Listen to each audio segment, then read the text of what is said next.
Hey friends, thanks for joining me, Jim Baroud, to hear a few insights from leaders who represent our innovation ecosystem. Today's chat is with Atul Prasher, founder of SAVA360 Ventures and Results Venture, and Angela Fisher, founder and CEO of Newfluence.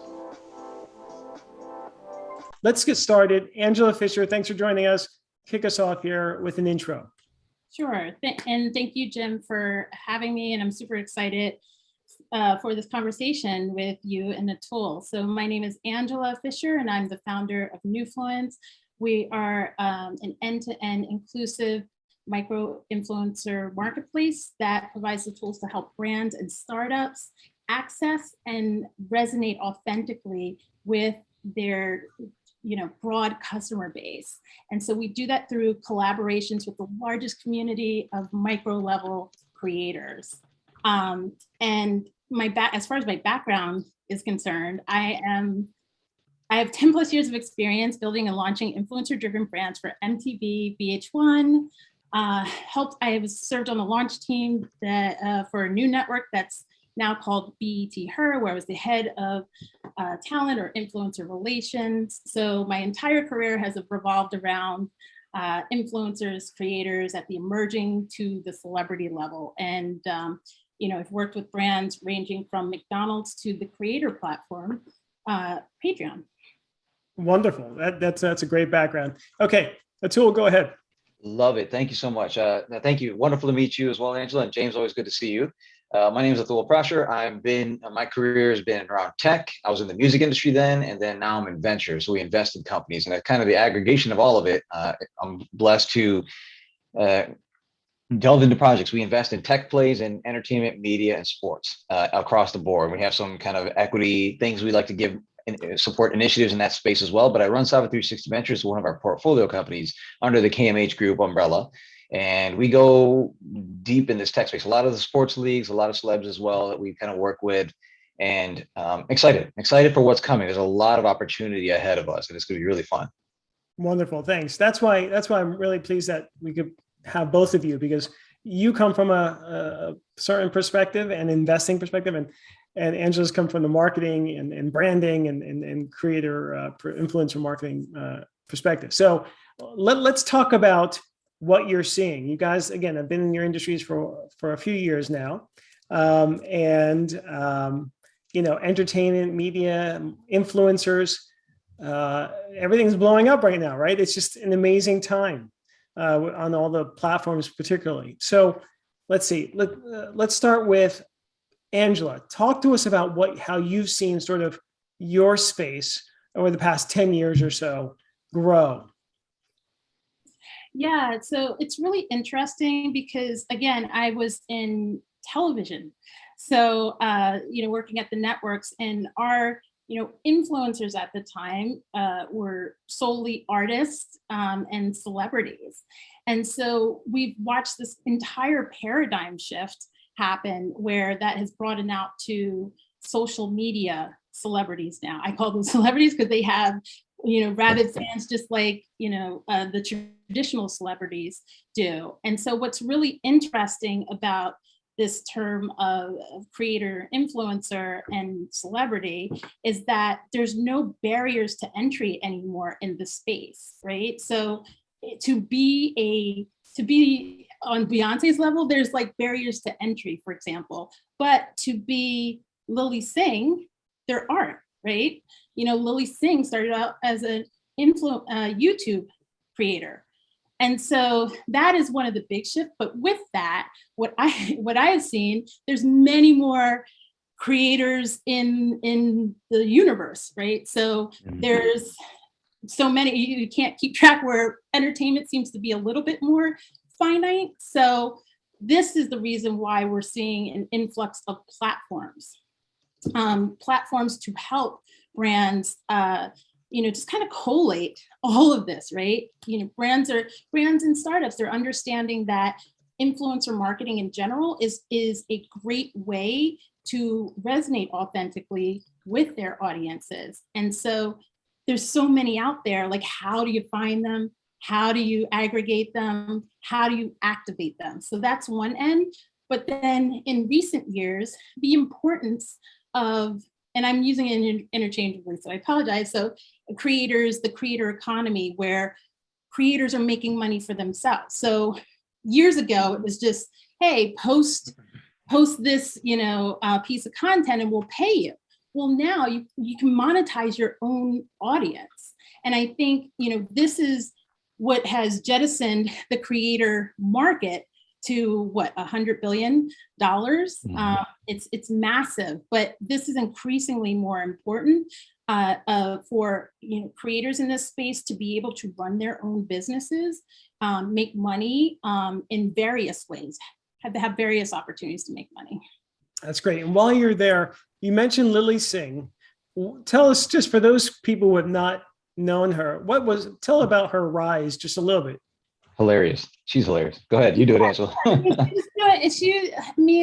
She started like as a YouTube content creator. She does a lot of funny skits and videos, and just, she had become increasingly popular and, was getting brand deals and has been able to do something that not many creators have done, is transition to TV, which I think is ironic, by the way. Yeah, right. Taking the new medium and going to the old, yeah.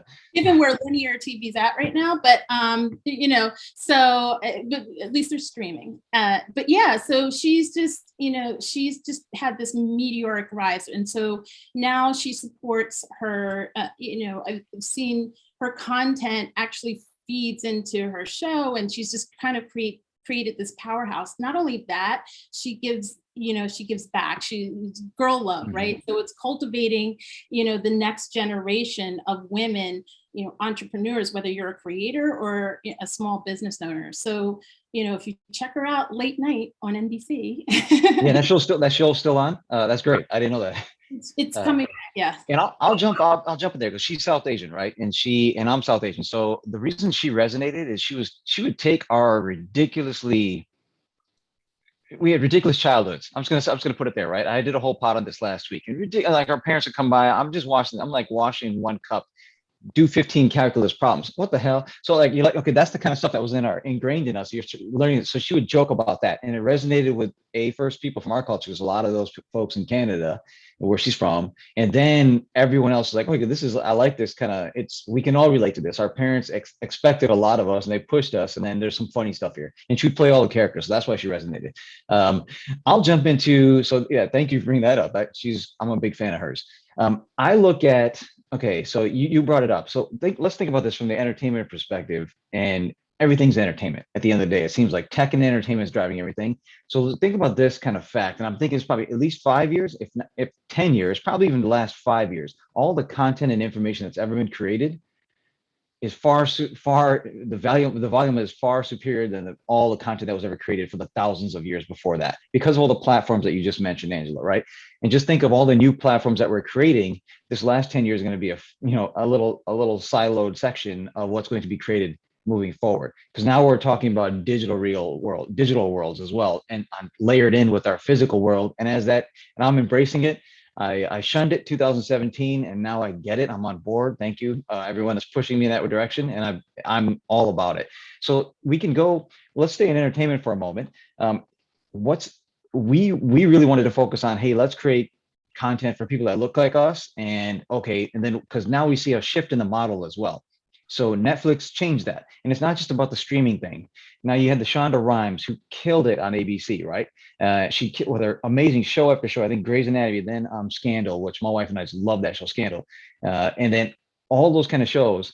She was paid her money for that. Netflix came and gave her $100 million bag, just to check and say, okay, now, but they own the content for everything that Shonda Rhimes creates on that platform in perpetuity.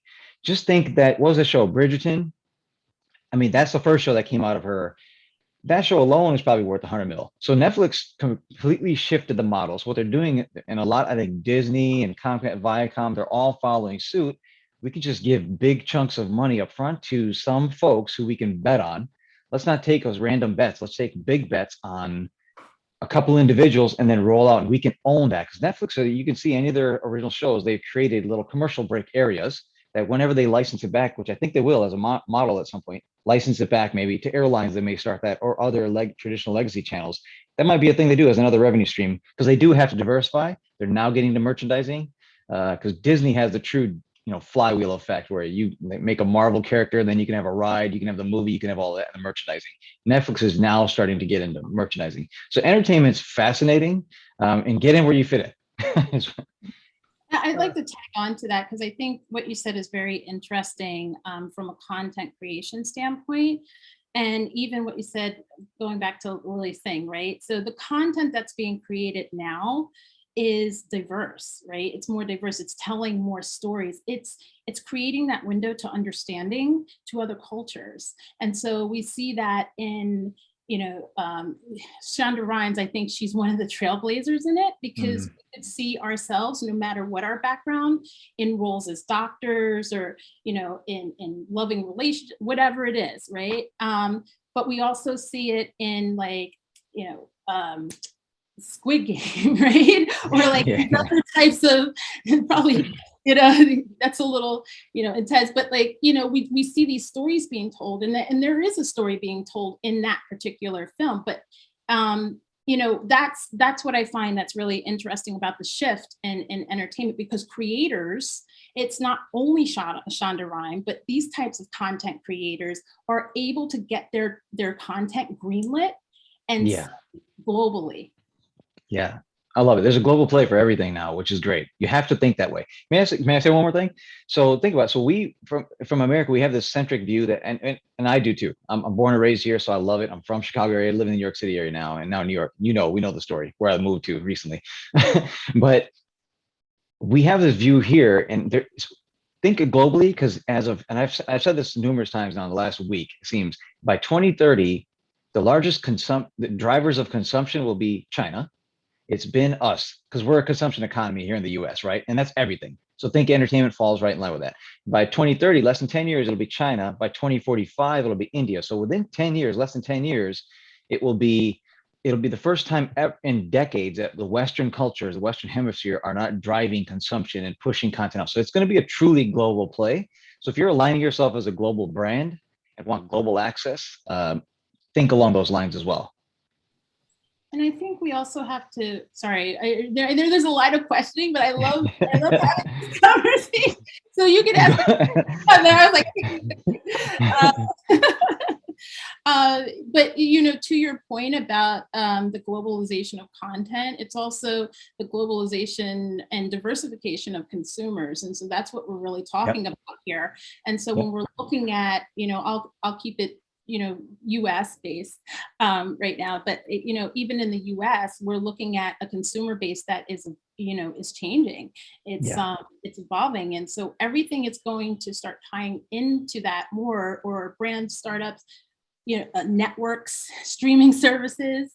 That's why I think, to your point, Netflix is ahead of the game on this, because we are becoming truly interconnected, and we're learning. One of the things I love is that we're learning about different cultures, and that serves from a marketing standpoint as a benefit to building long-term customer loyalty and market share. Well, and that's a great point. And also, I just want to mention, we mentioned some headliners like Lilly Singh and others, but there's micro influencers that have these niche audiences, right, that really make up the larger majority of influencers. Can you just speak, just for me and for folks who aren't aware of that segment of the market, can you speak to that, Angela? Sure. So when we're looking at the spectrum of influence, so to speak, and how we're categorizing according to follower base, there are multiple categories. And so what's really interesting about influencer marketing, it's still so new, relatively speaking, that there's no set standard for follower count attributed to category.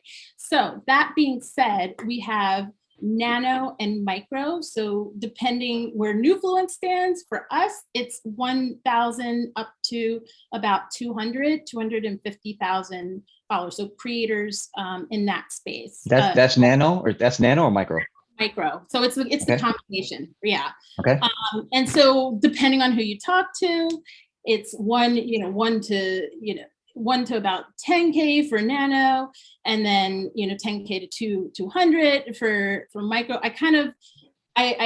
I put them a little bit in the same group, because when we're looking in that particular arena, they're closer to their audience that have smaller follower counts, so they have that higher level of engagement, up to like at least 3 times higher. And not only that, conversion rates are much higher than looking at the higher level. So we're celebrity, with the exception of Kim Kardashian, the Kardashian family, we just gotta extract them because they're huge outliers, Yeah. At the celebrity level, it could be there could be celebrity millions of followers, but have a smaller impact, right? The audience doesn't have as strong as a connection to convert, but loves to watch them. And then we go to the macro level, which I think Lilly Singh, going back to that example, bridges the gap, right? In macro and celebrity, but it's anywhere. Again, this changes like up like 1 million to like 5 million followers, and then depending on who you talk to, there's a mid-level somewhere in between the 200 and 1 million range. So is also an interesting, mid-level is also an interesting dynamic, because they're not getting 1% engagement like the celebrity or level, but they're not necessarily getting 3x, right? So could be interesting for some brands to activate on. It all depends on what your goals are. And when you say, that's really interesting, though, that those influencers are 3 times the conversion. So when you say convert, explain that for folks who aren't familiar with the industry. Yeah, so anytime you're activating an influencer marketing campaign or any type of campaign, you have certain goals that you sign. What's your mission? Do you want brand awareness? Do you want more website clicks? Do you want sales, downloads, whatever it is? So conversions in this sense is an actual action taken, right? So they are downloading, they are buying. That is conversions in this sense. Got it. Versus traffic where they're going to a site, you're getting views. This is actual, it's the next step from that. Right. And that's good to know, because a lot of people might have small networks, but they're really engaged, and therefore the conversion rates could be higher. So there could be influencers with small groups, not Kardashian level, and still make a living, right? Or make some good revenue, correct? Yeah, I mean, even with my under 1,000 followers, got it. People to go to my site. Yeah, I mean, is it platform agnostic? So if you have 1,000 on Instagram, is that worth more? Is that more valuable than 1,000 on TikTok or Facebook or whatever?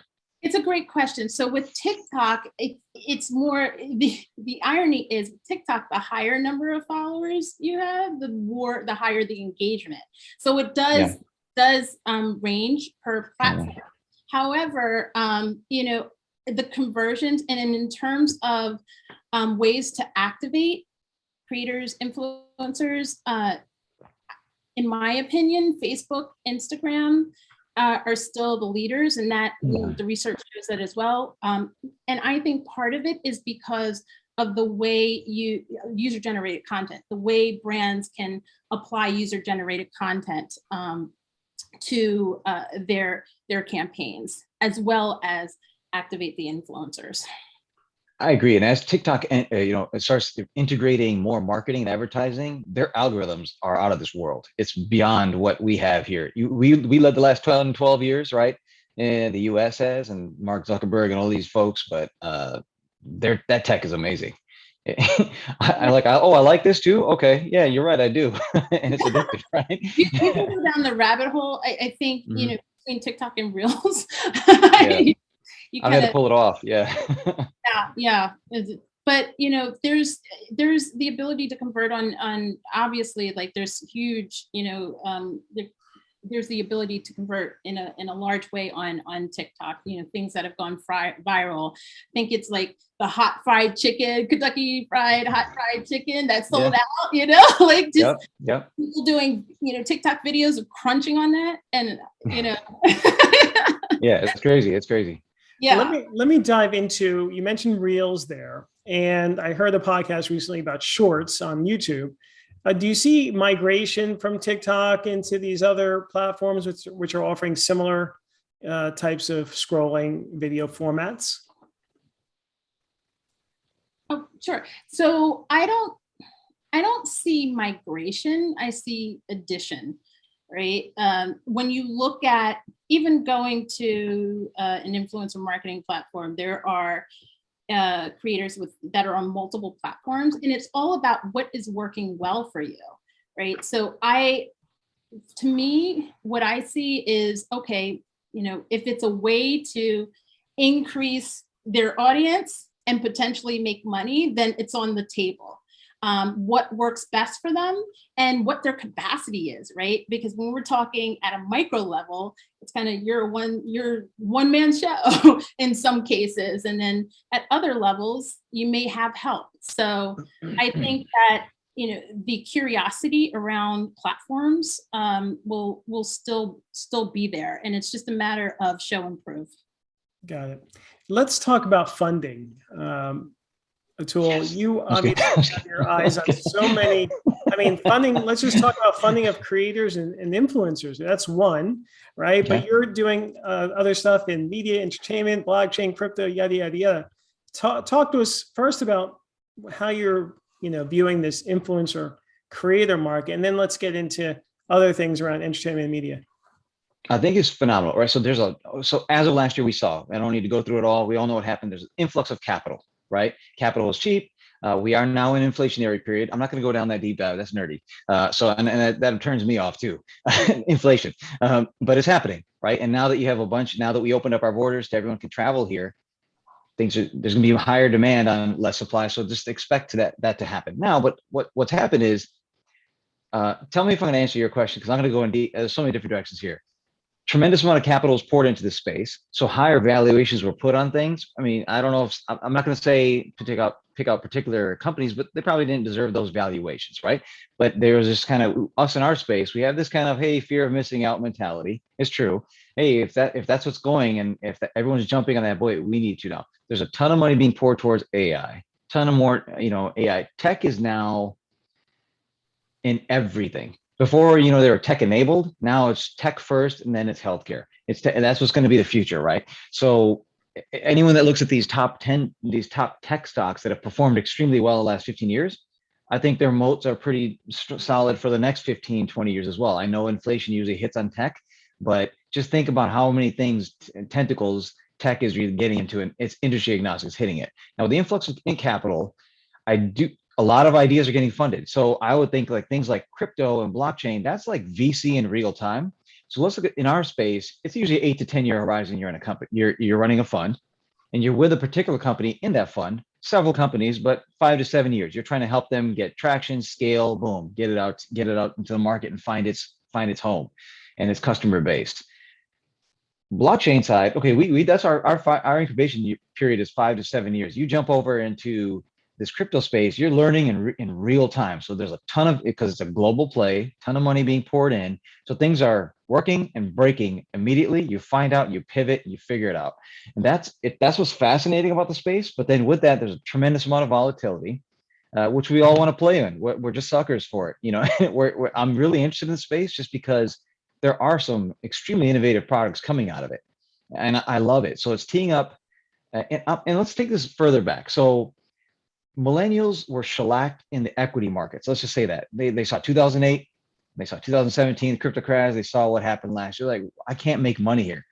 The generation after them, Gen X, is saying, well, we're not like you and the boomers and all that of the world.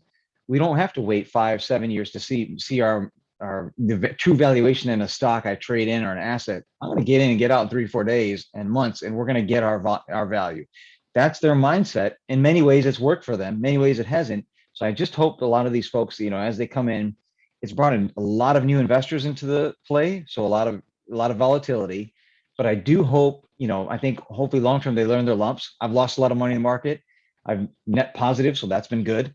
I hope they all do as well, right? So that's what's happening here. So there's convergence of ideas and everything is wide open. The barriers to entry, Angela alluded to this earlier, in the marketing influencer space are lower as they are. Tech has lowered the barrier for everyone.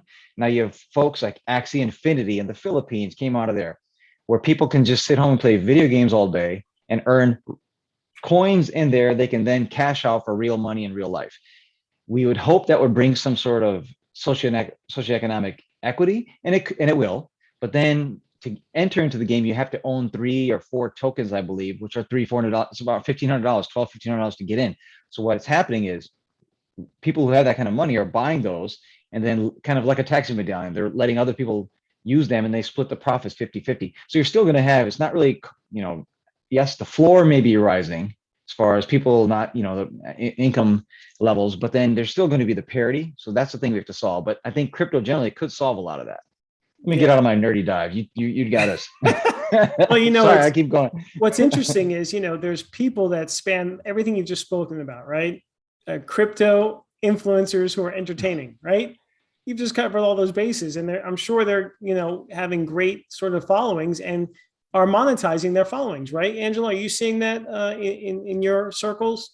Yeah, but what's really interesting is that, a lot of the money right now is still being derived from brand deals. So it will probably equal out, but brand deals are still, number one. And one other thing, if you don't mind, I would like to speak to the funding aspect. I'm not an investor at all. I'm on the other side, which is, I would be remiss in saying, just my perspective on things. I think, what's really interesting, what I've just seen in terms of marrying the idea of like this creators and crypto, for example. There's a new platform, I don't know how new they are, but After Party, that is actually using crypto coins. So allowing creators to use crypto coins to access certain experiences. And so I find that that's really interesting. And maybe that could be, a vertical that grows within the funding sphere as it marries the two industries. And then there's always, again, I just like to say one thing that is growing, but would love to see more growth around is funding of women-led founded startups, women of color especially, like 0.344% of Black female founded startups were funded this year, which there's a growth in that, but it is still only a small fraction of funding in general. And so that's across industries. There's a lot of, much like we're talking about diversifying the C-suite to get different ideas and different perspectives, we need to also just take in consideration diversifying the founders that we fund to get new ideas, new innovations, things that maybe others aren't thinking about into the marketplace. Absolutely. I'm going to tie something together, what you just said. There's a lot of female-run funds that are just absolutely killing it and crushing it, but there need to be more, many more, right? And then males need to, and actually, unfortunately, the numbers were trending in the right direction. Then as of last year, they kind of dipped a bit because they go back to their safe bases. So you're completely on point. I'm going to bring both Angela and my world together. So I'm thinking, so you've heard of these NFT Bored Ape Yacht Club drops, right? And you brought up Kim Kardashian. So Kim Kardashian, she's just, her thing is she's an amazing brand, personal and then as a commercial brand, right? And everything else. I agree with you 100%, 125% that brands matter as a person and as a company. Now, I would take someone, let's say, who's in the passenger seat of Kim Kardashian's car apparently these days is Pete Davidson. Right. For some reason, he's getting to date all these beautiful women. I don't get it, but some people do. And he's dating Kim Kardashian now, apparently, allegedly. So why not do? And I'm going to put this out there for someone else to take this idea because I tried to do it. And because he's really hot with the Gen Xers, I guess they're all on board. So maybe that's what Kim Kardashian said, to stay relevant with that group. I should hang out with this guy for a little bit. Okay. Why wouldn't someone do a Bored Ape type yacht club, a drop with his face right? You've got a brand that everyone recognizes and is just hilarious. And his face is perfect for those. If you know a Bored Ape guy with their Bored Apes and just wearing different clothes or accessories and all, and they're hilarious. And there's 10,000 of them. And some of them gone for like, hundreds of thousands, if not millions of dollars. CryptoPunks, which was the initial ones, went for million. They're going for millions now. Why wouldn't you do that? And I think that's NFTs they're bringing culture into crypto and the whole metaverse space. We were just talking about finance and tech and the rails before, and then the resources to play. Now you're bringing culture. Now you're bringing Latin, African American, Bollywood culture, Asian cultures are going to play in this space, and they get to be represented in the metaverse in any capacity they want, right? So there's going to be a phenomenal opportunity here, and I'm hoping that this is a prime opportunity. So let's get the racial, gender equity situations right in the metaverse, and then it can parlay back into the physical world as well. I think this is a prime opportunity to do it. Yeah, we should definitely get it right in the physical world first, and then we can go. Yeah. And so it was trending. It was trending in the right direction. Unfortunately, last year, yeah. Yeah, but I still see female. I mean, like you said, there are female-founded startups, for example, that are killing it. I'm seeing more, Black female, Latinx female-founded startups getting funded, and I just think that's great. But I do agree that NFTs open up opportunities for those of different cultures, and I think they're also, perhaps like that understanding and access in communities that are, or with creators that may not know or may not be as aware, would be equally as important in building that culture. Yeah, I'm going to agree with that 100%. There's some progress, but there's so much more that needs to be done. And I used to run an entrepreneurship center, so I know all the studies show women entrepreneurs are really so much more resourceful and have a better chance of success. They just need to get the funding. I just say that, we have ideas and there's like the way we improve as a culture or as a society is to allow those ideas to surface, and not that people aren't doing it. It's just that we just need to do it. No, absolutely. And it has to be done in real life. I mean, the metaverse and NFTs are great, and they're great vehicles, right? As Atul said, and I'm seeing it, the diversity is incredible.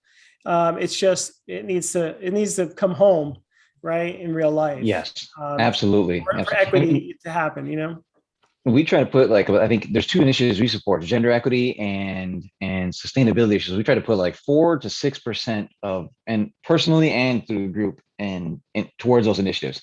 And it's a problem everywhere, here big time, then globally as well. Obviously, we know this. Yeah, no, absolutely. Well, let's talk about that. I mean, I know you're both involved in organizations that help to increase diversity. What are you seeing? Let's start with you, Atul. I know you're involved with an organization that really strives to do this in entertainment. There's, so I think you're alluding to NAMIC, and then on the board of Digital Diversity Network, and we're figuring out how to move forward there. It's about bringing diverse voices to the table, as you've both alluded to, and then just giving opportunities. So a lot of it's just, hey, we're in these positions of authority. Let's share these opportunities with folks who are kind of in that same vein. Everyone from every race, gender, ethnicity is sharp. They're smart, right? You have your smart ones, and I got some cousins who are maybe not as good. I'm kidding, but everyone has their sharp folks who are just kind of going to thrive, and then the other folks who are not going to. Let's give the ones who want to a shot. So I think a lot of these organizations just presenting opportunities, then executives can see that, hey, these are phenomenal people here. Let's hire from this pool. So that's what a lot of these groups are trying to do. So they provide information vehicles. I was fortunate enough to attend this executive leadership diversity program where people from all kind of executives, but people of color. And it was amazing because we had different experiences in America, just all our 50 different experiences in America, and sharing those with each other.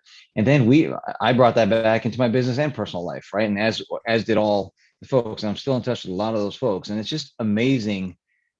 Everyone's experience is different, but then you can create and provide opportunity, and everyone can thrive once given that opportunity, right? And you can pursue them and give them. That's what it is. It just needs to continue to happen. We need to open the pipeline. Yeah, no, absolutely. Go ahead, Angela. Yeah, so I do agree. I don't think pipelines are closed, so to speak. I think there just needs to be a bridge to awareness and opportunity. And so I say this because as someone who just went through the Adweek New York Accelerator program, that's something that, I was aware of because of being, graduating from the Founder Institute Accelerator and staying on everyone's radar, right? And so they thought of me and I applied and I got in. But not everyone has that awareness factor or that opportunity to be aware of what's going on. It's one of the reasons why I joined this organization called Goody Nation. So Goody Nation has this mission of helping founders of color, get investment, get more opportunities. And so they've become this, again, this kind of clearinghouse of investors, accelerator programs, pitch competitions, things like that. And I think we need more of that out there. And we need more of these types of organizations out there that are collating, so to speak, this founder community so that these opportunities can be funneled to them and they at least have a shot at applying. Whether they get it or not, it's all about them, to your point earlier, Atul, but at least they know. And I think that is where the gap really is that there's organizations that are not, or opportunities that are not opposed at all to having founders apply. It's just, how do we reach them, right? And it's the same with influencer marketing in terms of reaching diverse customer bases. And that's where Newfluence stands. Like, how do we reach this? Maybe we want to reach Afro-Latinas. How do we reach them, right? That's our community. We provide, influencers, creators that, share, their multi-ethnicities, share who they are, their attributes, so that brands and startups can connect with them and reach those audiences. I went on a tangent. I'm so sorry. I'm going to go on another tangent. Let me go on another tangent. Wait. I want to ask Angela before you go, Atul. I want you, Angela, to just explain how the accelerators that you've gone through work, right? And how would one take advantage of them, right? You're a veteran now, right? So for the entrepreneur, the first entrepreneur who's considering it or going to apply, run through some of the the dynamics. I think anyone who is going on the journey of building a startup needs to have a very frank conversation with him or herself, because it is not the straight line to getting where you need to be. So, like, that being said, I'm saying this because when you enter an accelerator program, the keyword accelerator, everything you're doing is at a super fast pace. And so going in with that mindset, it helps you tremendously because you do get challenged. And the great thing about accelerator programs, and especially with the Founder Institute, is that I was challenged and I really had to think about other perspectives in different ways. And that all, was poured into Newfluence. So that being said, how I'm able to get some of these opportunities, or at least know about them, is, one thing that the Founder Institute, for example, encourages is updates, right? Like staying in touch, cultivating your network. And so that tends to be a challenge as well when we're talking about, founders, the founders of color, that community. Sometimes they just don't have access. And so leveraging off of what you've learned in an accelerator to me, I think is like one of the most important takeaways that you can have, because it's that network that you have access to. Getting on those radars helps you to access more opportunities. So that's literally what happened with the Adweek Accelerator. And so to answer your question about Adweek, so quantum marketing was the theme.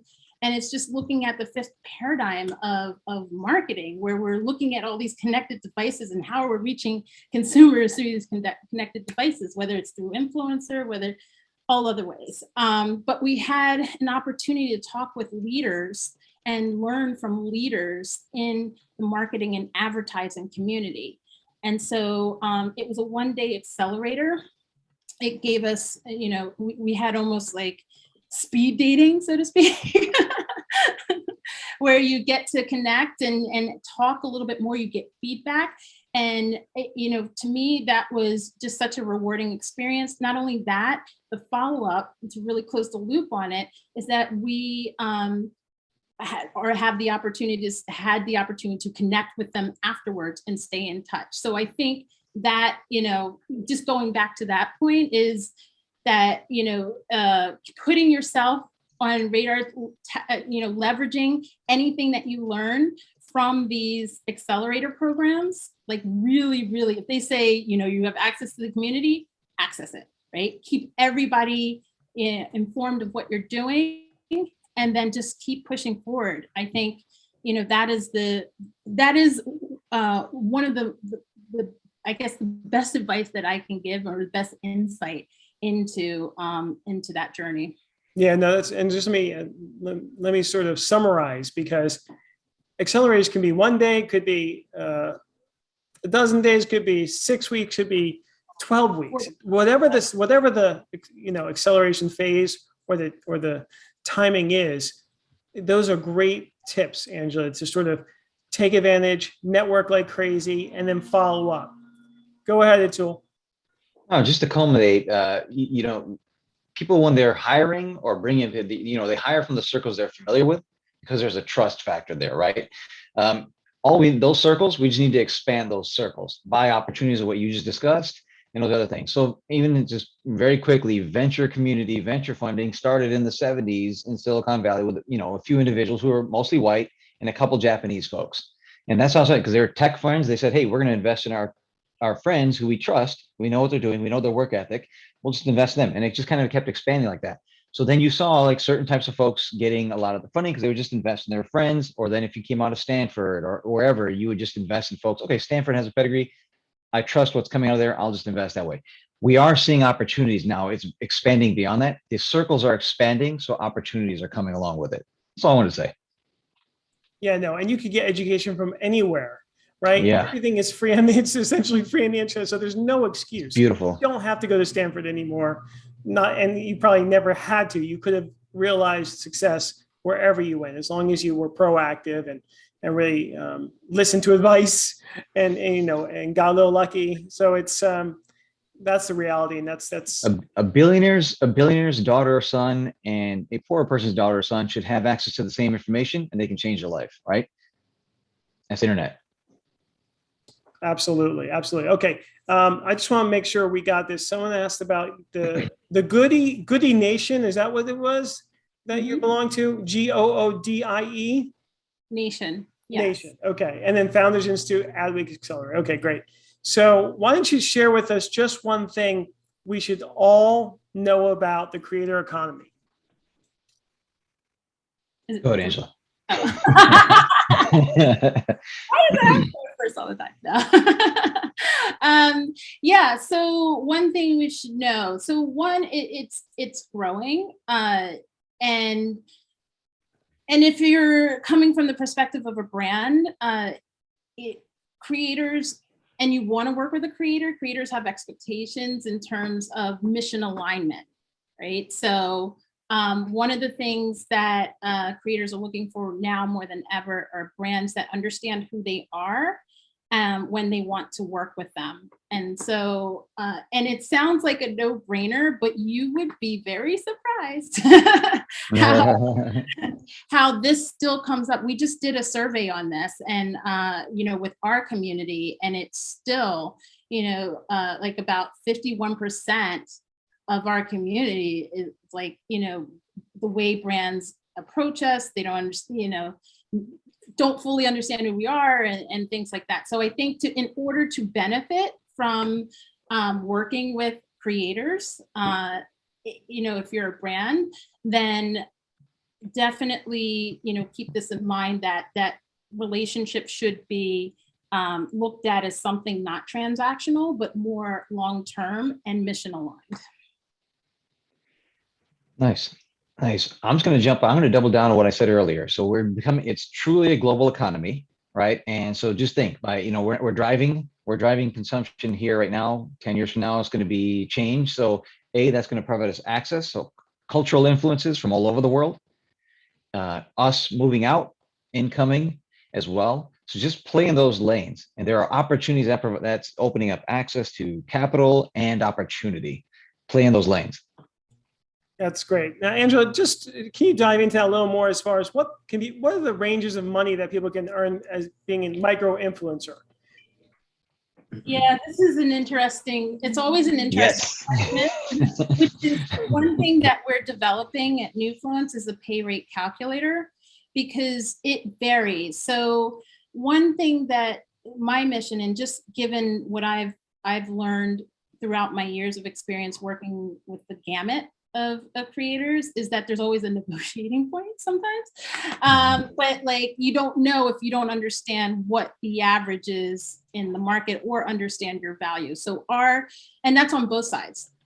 So in terms of, I can give you a couple of examples. In terms of micro, let's say a micro level creator who has $50,000 followers, they may charge, $500 for a post, right? It all depends on their engagement, or they charge, $1,000 for a video, or $750 for a reel. Whereas you may get the same thing from someone who has 20,000 followers. And it all depends on their level of engagement, what they feel their content is, and what the value that they bring to the table. The challenge that we have here, and where it doesn't, it tends to sometimes be skewed in terms of, creators who are diverse, is that when you don't know, you could be getting paid less than what is traditionally the standard. So this is one of the reasons why our pay rate calculator is there, to help educate on both sides of the marketplace. You don't have to it doesn't have to be the Bible, but at least you have a range, a starting point for negotiation, and then you can go from there. And what are you seeing, Atul, in your circles? Do you have any sense for what people are getting paid? Meaning in the influencer marketing arena? Not at all. I want to know. So I'm going to. Angela's the kind of people. I don't really. So I wish I had relationships with people who are better marketers. James, you're in the same boat. You're putting out a tremendous amount of great content, right? I'm trying to be in that space. That's why I took that adjunct professorship starting next year. So I want to continue in that space, because I think there's stuff that we have to offer. I want to learn that, because I want to get more and more information out there. And it'd be easier if you're getting some sort of residual on it, right? And so I will be calling you, Angela. Will I be getting Me too. We have a great Whiskey Hue podcast, so everyone should listen to that. By the way, let's this has been a great conversation. Let's close it out with a saying or a poem. Ladies first. Angela, go ahead. Phew. Okay. Great.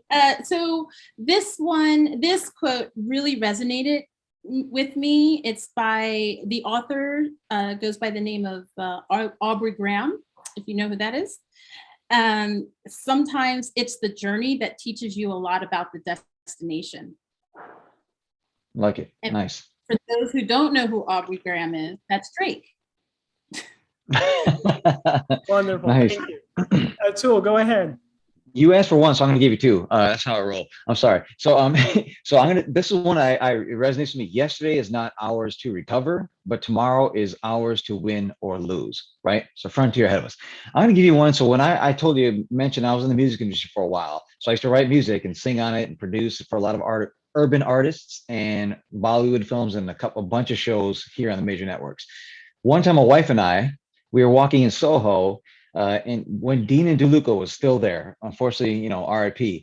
But we were walking literally, and it's the only time I ever stalked someone, and it was a pleasant and polite stalk.